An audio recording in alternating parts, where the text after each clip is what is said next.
5 NBA teams who were successful without any superstars. We all know that in order to be successful in this league and go deep in the playoffs, you need at least 1 or 2 superstars to get the job done. Or do you? What if I told you that there were actually a handful of teams that went farther than expected considering their lack of stardom? In this video, I will be counting down the teams that accomplished more than what critics thought they would. The 1976 Phoenix Suns. At the end of the 76 season, the Suns had the record of 42-40. Their leading scorer was Paul Westphal with only 20 points per game, which is good for a second or third option, but not for a primary scorer. You would think they wouldn't go far in the playoffs, but they surprised many with their impressive playoff run. At one point, actually eliminating the top-seeded Golden State Warriors, who was 17 games ahead of them in the win column, pushing it to a Game 7 and coming out with the series win. They would go on to the NBA Finals, where they faced the high-favored Boston Celtics. In Game 5, the Suns forced 3 overtimes, but ultimately falling short and eventually losing the series. But Phoenix was proud of their shocking run, giving them the nickname the Cinderella Suns. The 1979 Seattle Supersonics.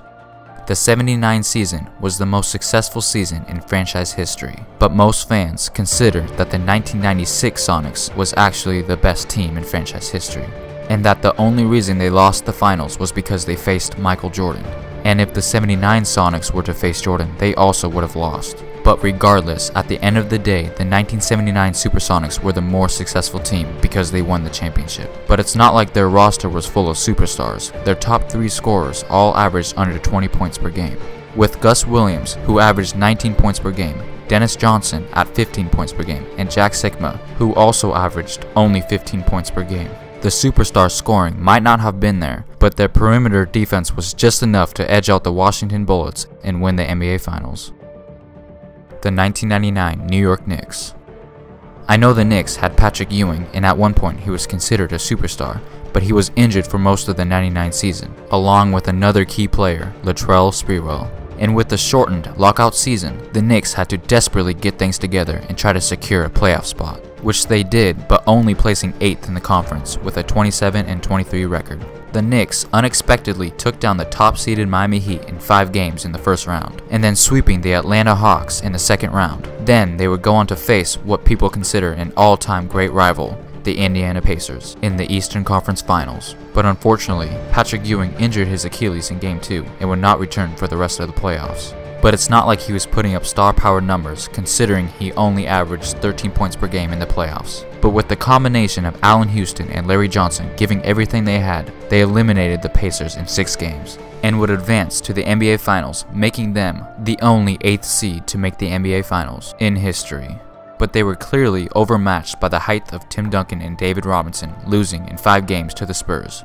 But their surprising playoff run, especially due to injuries, is something to be admired.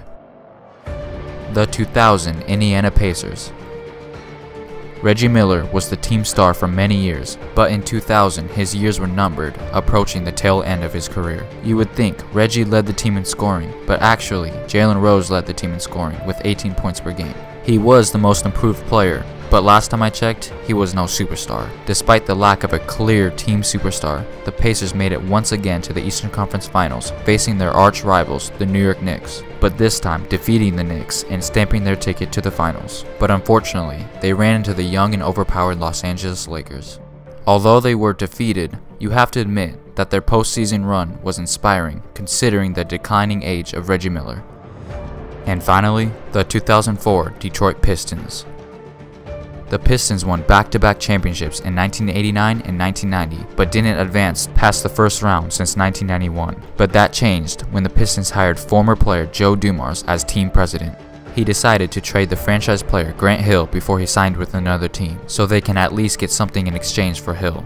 And they acquired Ben Wallace, and little did they know, he would be their defensive centerpiece for years to come. In 2002, they traded Jerry Stackhouse for Rip Hamilton, a solid shooting guard. They also eventually acquired Chauncey Billups, who didn't reach his full potential until landing in Detroit. Although Tayshaun Prince wasn't an all-star, he was still very good defensively.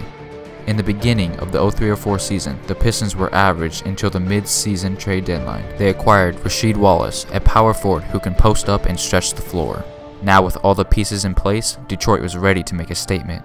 Although most of the starting lineup were all-stars, they were never really considered superstars. So that's why, in the 2004 NBA Finals, the Los Angeles Lakers were the heavy favorites heading into the series. The Lakers may have had better individual players like Kobe, Shaq, Karl Malone, and Gary Payton, but the Pistons used dazzling teamwork and pressuring defense to eliminate the Lakers and claim the trophy.